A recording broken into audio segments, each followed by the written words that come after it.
နေချင်မထွက်ခင်ကားတော်ကိုစလဲရန်ကုန်မြို့ရဲ့မနက်ခင်းက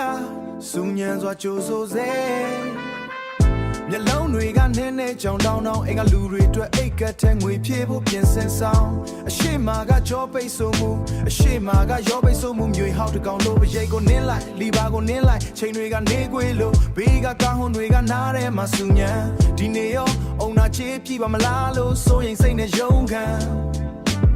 73စင်စီဇန်ရှေ့မှာတန်းစီတာကလောက်တခုနေဘူးရှေ့မှာချွေးတွေဆိုလို့စိတ်ပြက်ရတဲ့ဘူးကလန်ကန်သက်ချက်နဲ့အချိန်တွေကကုန်ဆုံးသွားလမ်းပေါ်ပြန်တက်တဲ့ခါအဲ့ဒီကရှားပါအိုရန်ကုန်မြို့ရဲ့လမ်းမထက်မှာပြီးလုံးတွေလဲသမျှငါဘဝကပြေးပြိုင်ပွဲပါစီတန်းစီရတာနဲ့ရင်ကြောပိတ်တာနဲ့ဝေရှာရတဲ့ဘဝကခက်ခဲလုံးနဲ့လမ်းဆုံးလမ်းခွာပဲမောဟိုင်းနေတဲ့ဆက်ရှင်တန်တွေကြားငါတို့ရှင်တန်နေရတာအနာဂတ်တွေအားဆရာညောင်းကလာကိုဘယ်လောက်လဲပိတ်နေတာနဲ့တော့မကိုက်ဘူးပြလို့ပြန်ပြောရတဲ့ခါလဲခရီးတဲ့ရဲ့မျက်နာကိုကြည့်ပြီးသက်ပြင်းတစ်ချက်ချရတလောင်လေးနဲ့ပဲတက်ခဲ့ပါလို့ခေါ်လိုက်ရမိုးရွာရင်လမ်းတွေကရေရှမ်းနေပူရင်အကူငါမအေးစီစီတွေကတက်နေတော့ပရှာမပူစားရမယ်အရေးဖုန်းတွေကမှတ်ကိုကြည့်ရင်ဖြက်လန်းတွေရှာဒီနေ့တော့ကံကောင်းပါစေလို့ဆူတောင်းရင်မောင်းထွက်လာ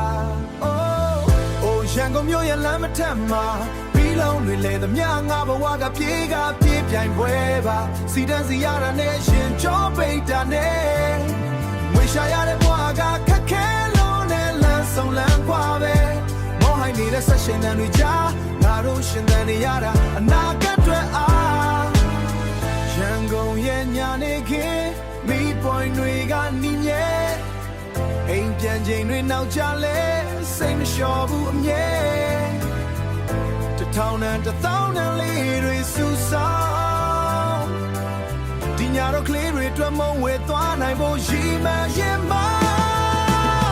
အိုးရန်ကုန်မြို့ရဲ့လမ်းမထက်မှာပြီးလုံးတွေလဲသမျှငါဘဝကပြေးပြိုင်ပွဲပါစီတန်းစီရတာနဲ့ရင်ကြောပိတ်တာနဲ့ဝေရှာရတဲ့ဘဝကခက်ခဲလို့နဲ့လမ်းဆုံးလမ်းခွာပဲမောဟိုင်းနေတဲ့ဆက်ရှင်တန်တွေကြားငါတို့ရှင်တန်နေရတာအနာဂတ်တွေအားရန်ကုန်မြို့ကြီးရဲ့မီးရောင်တွေအောက်မှာတက်ကားစီတစ်စီးကတော့ခီးဆက်နေတော့မှနဲ့ပြန်လဲဒီလိုပဲစီတန်းစီမဲ့မောင်းမယ်ရုံကန်ချင်းတွေကမြို့ပြရဲ့တရေကောင်းတယောက်ပေါ်